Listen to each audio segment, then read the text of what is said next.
আজ এই মঞ্চ থেকে কৃষক বন্ধু সুনিশ্চিত আয় প্রকল্পে পশ্চিমবঙ্গের কৃষকদের উদ্দেশ্যে এবারের খরিফ মরশুমে ডাইরেক্ট বেনিফিট ট্রান্সফার কর্মসূচির শুভ সূচনা করছেন মাননীয় মুখ্যমন্ত্রী মমতা বন্দ্যোপাধ্যায়। রিমোটের বোতাম টিপে রিলিজ করে দিলেন এবং এই টাকা সরাসরি কৃষকদের ব্যাংক অ্যাকাউন্টে ডিবিটি অর্থাৎ ডাইরেক্ট বেনিফিট ট্রান্সফার পদ্ধতির মাধ্যমে সরাসরি টাকা ব্যাংকে পৌঁছানো শুরু হয়ে গিয়েছে।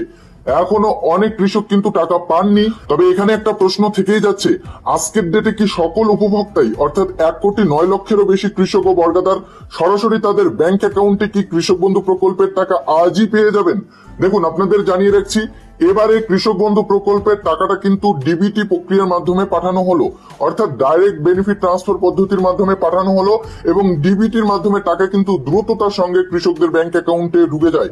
কাজেই আশা করা হচ্ছে বেশিরভাগ কৃষকেরই ব্যাংক অ্যাকাউন্টে টাকা ঢোকা শুরু হয়ে গিয়েছে। কাজেই আপনি কমেন্টে অবশ্যই জানাবেন আপনি কোন জেলা থেকে ভিডিওটি দেখছেন এবং আপনার ব্যাংকে কৃষক বন্ধু প্রকল্পের খরিফ মরশুমের টাকাটা ঢুকেছে কিনা।